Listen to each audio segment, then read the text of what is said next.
Today's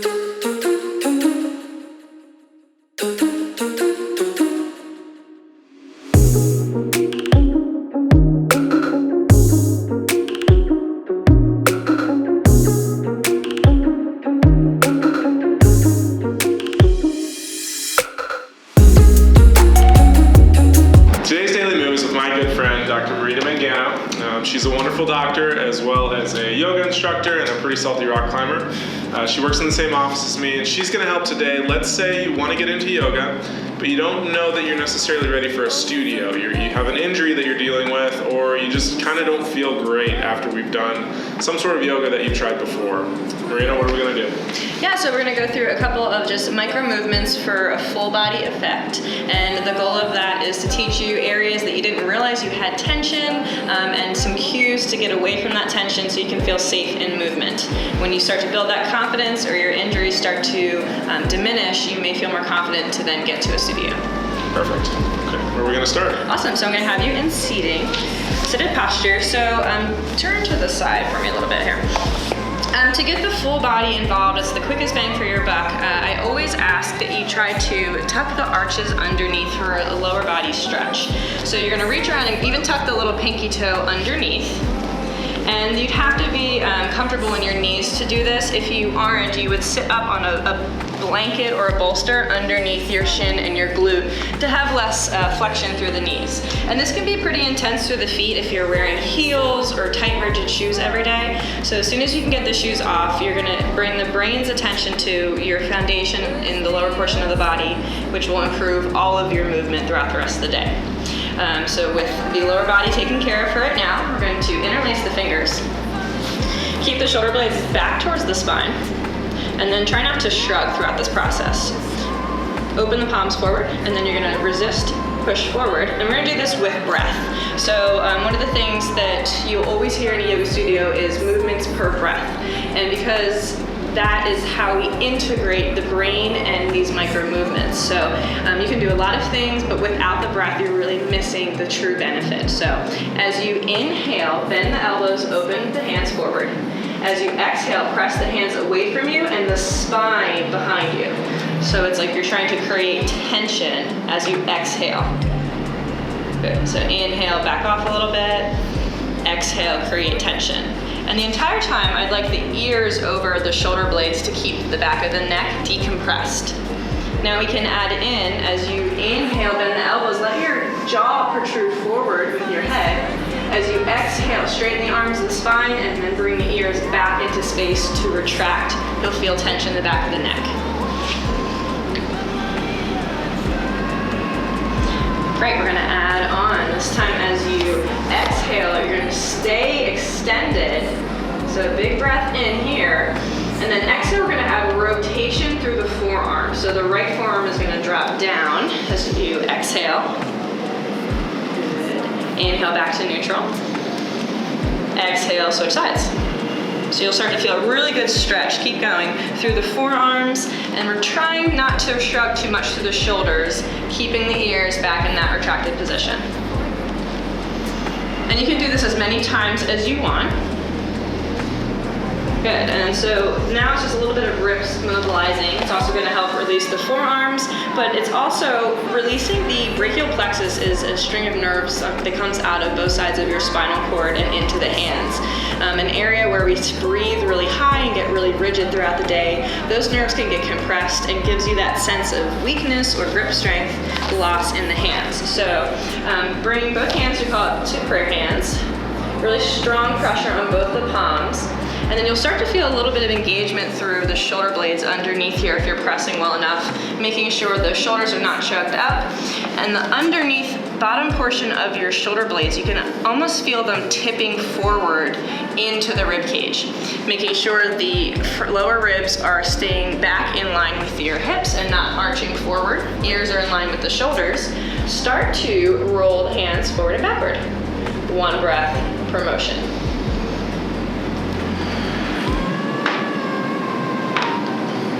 Good. If that feels too sharp on the wrist extension, wrist crease, go back into that one more time. At any point during these movements, you can come off the arches because this can get pretty intense. Yeah, go ahead to yeah, go ahead to the tap of the foot. We'll work on that. So as you're pressing into the hands, if you have a really sharp bite through the wrists, make sure this humerus, this long bone, is coming back into the spine. And so see how he just shrugged up? Make sure you don't shrug, but you can use your tricep muscle to just activate the arm closer to your shoulder blade. Good. And then of course, the higher your elbows are, the sharper it will be. The lower your elbows are, it will be less pitch there. Good. And then just a general yoga mobilizer, just gonna lightly roll, keeping contact at all times. We can go both directions.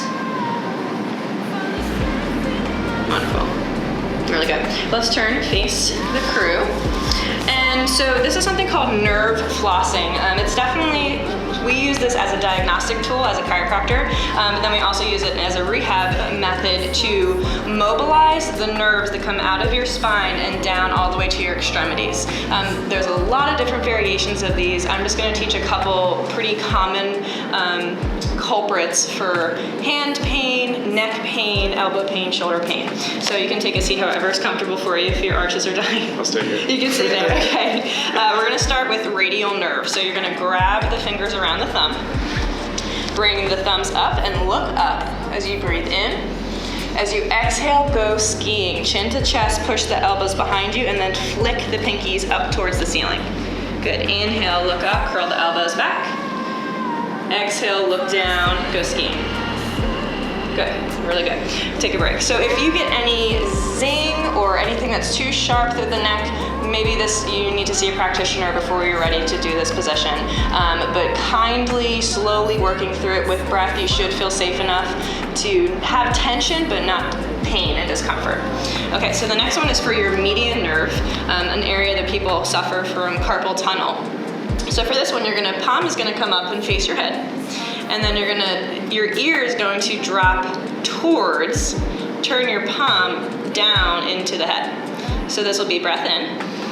Exhale, straighten the arm, drop the palm to the ground and look away. Opposite ear, opposite shoulder. Inhale, come in. Exhale, flip away. Beautiful, one more time. You will do this on both sides for a really symmetrical release. And relax, really good. And the last one's the hardest to describe, but basically you're gonna make a ring with your pinky and your thumb. If you are answering a phone upside down, you're gonna put that pinky and thumb on the outside of your lip as your head tilts in toward that hand. Breath in. Exhale, opposite ear to opposite shoulder. Straighten the arm, but flick the wrist down. So the palm should be facing behind you when you land, like that. Good. So inhale, come underneath. Try again. Starting point. Exhale, twist away, and then flick the wrist. Throw a ball behind you. Good. And if you feel like you need a little bit of a tweak in your own fascial plane, meaning like, oh, that's a good stretch, but I really feel if I turn my hand a little bit more, it'll feel really nice. You will become intuitive with these movements and add on your own specialties. Again, hit those both sides, especially in a yoga class. Last night I just taught this with my class. Forearm stance. It's really a restricted shoulder girdle in this position, so I love doing these nerve flosses and then showing people before and after what their forearm pressure looks like. And they have a lot more range and accessibility through that. Okay, let's go back on your side. Okay, so tuck the toes underneath one more time, if you can. And so now in a traditional yoga class, you see cat-cow in a lot of different positions. I really like teaching cat-cow in numerous regions of the spine. I'm a spine doctor. I like chiropractic for improving motion of different regions. So just sitting for cat-cow, you can do this anywhere. That's why it's really accessible. Starting with the pelvic motions first. As you inhale, dunk your pelvis forward like you're popping your butt. As you exhale, tuck the tailbone underneath. You'll feel good pressure on your heels. Inhale, arch forward. Good, and he's really rigid from here up. So his understanding and finding and learning motion just through the lower portion of his lumbar spine and pelvis. Good, as you add on, inhale, let the rib cage start to come forward. Great, as you exhale, comes back to neutral, tuck under through the pelvis. One more time like that. Inhale. 1 breath per movement. Good. Okay, a little bit more through the sternum. Exhale, push back like you're rounding like a cat. So now we're getting the thoracic spine involved, the lumbar spine, the lumbopelvic spine. Last thing is you inhale, look up towards the ceiling if this feels safe for your neck to get the cervical spine involved. Exhale, tuck the chin. Full body, movement by movement. Release. Good, feel okay? Right from that position, hands are gonna go down. And you are going to start to walk down to your forearms first. So we've got the low body warmed up, we've got the spine warmed up, and all the fascial nerve movements of the upper extremity. So now we can put some weight on them and pretty quickly get into some strong stretches here. So you're gonna bring your hands together in palm center again. Good. Without moving your hips, walk your elbows forward as far as you can. Good. So this will look like a child's pose, but we're gonna turn it into puppy pose to get more of a mid-back and shoulder release where a lot of people have tension, or maybe even if like you ever have a rib out, it's hard to breathe and expand through the rib cage.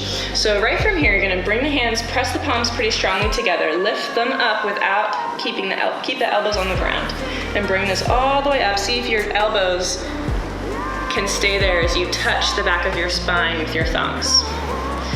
Breath in this pose is gonna really try to fill up the outer rib cage. Each time you exhale, allow your heart and your sternum to try to sink down closer to the mat. So you'll inhale, maybe get a little bit higher, exhale, sink.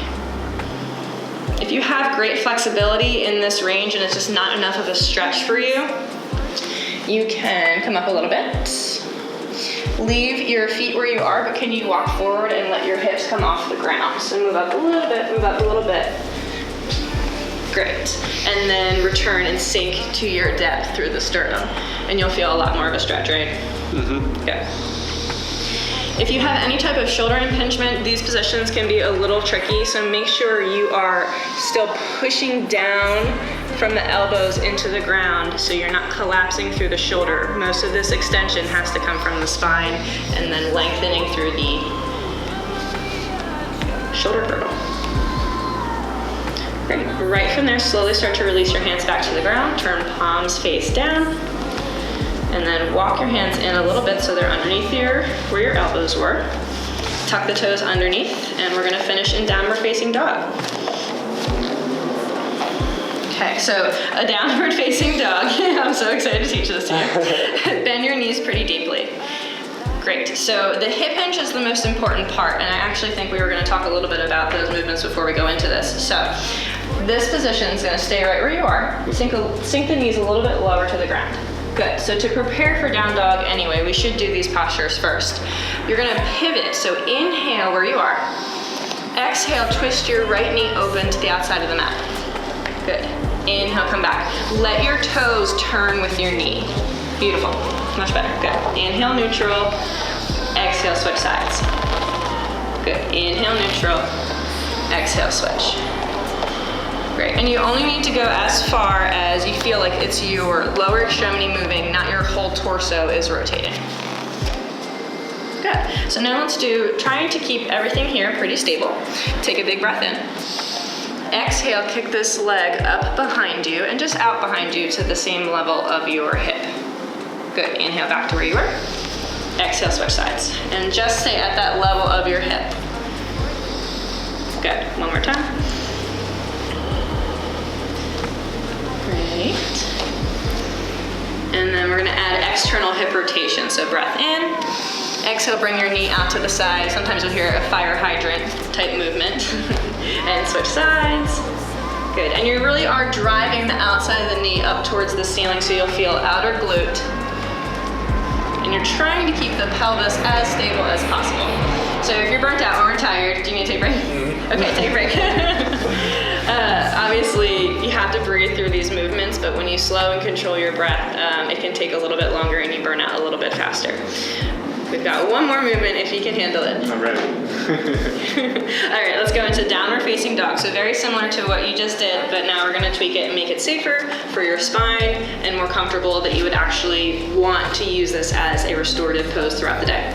So definitely if you have tight hamstrings or tightness through the low back, step one is bend the knees. Get the lower extremity out of this pose first, because it's most important to build from your hands to your hips. So all the fingers face forward. Press evenly through each finger so the whole palm has weight on it. And now, right now, your elbows are facing inward toward each other. The elbow crease, meaning that square crease, try to face it towards the opposite corner of the mat. Great. So I'm going to give you a help because I'm here. But if I was just describing this, you're going to lift your hips as high as you can to the back of the mat. So it really is a shifting backward away from your hands. Good. So bring your shoulder blades away from your ears if you're shoved up. Make sure the elbows are still facing opposite corners. Gaze is about underneath your shoulder level or about the middle of the mat. I'm going to pull you back one more time. Great, and we're creating a plank from his hands to his hips. Still a little bit straighter through the arms. Make sure that inner palm, you're almost there, Try to go back over. And then the breath is through the low belly, and don't let me push you down here. This is the last angle. There you go. Very good. Take a break. Okay, so that movement, I mean, you feel full body activation, definitely very aware of areas that you had discomfort, probably didn't even realize that you were a little stiff in. For sure, yeah. So it's just a great, I always call it, it's excavating. Like you don't realize what's going on in your body until you put it into different movements and excavate what we've done to it over the past couple of days. So if you use these positions as daily baseline postures, no matter what's going on in your life, if you come back to this every day, it gives you that stock of where you're at mentally, where you're at physically, and those things that you need to work on. Yeah, and this for me, my training style has always been very dynamic, quick movements, and you're done. And so these static movements kind of show some of the weaknesses that I have, which they're good for me. So absolutely, I'll start doing this. So if anybody is interested in finding out more about you, they want to take a class with you, or maybe take a private session, I know you do that at the office. Yeah. Where can we find you? You can follow me on social media, Facebook or Instagram at CHIROYOGAFLOW. I also have a website, CHIROYOGAFLOW.com, with so much information. You can really get lost in there. But that will tell you about some of the services we offer in the office. I do teach private yoga therapy sessions there, and then I teach a couple local studios in town. Awesome. Well, thanks so much, and we'll see you soon. Have a great day.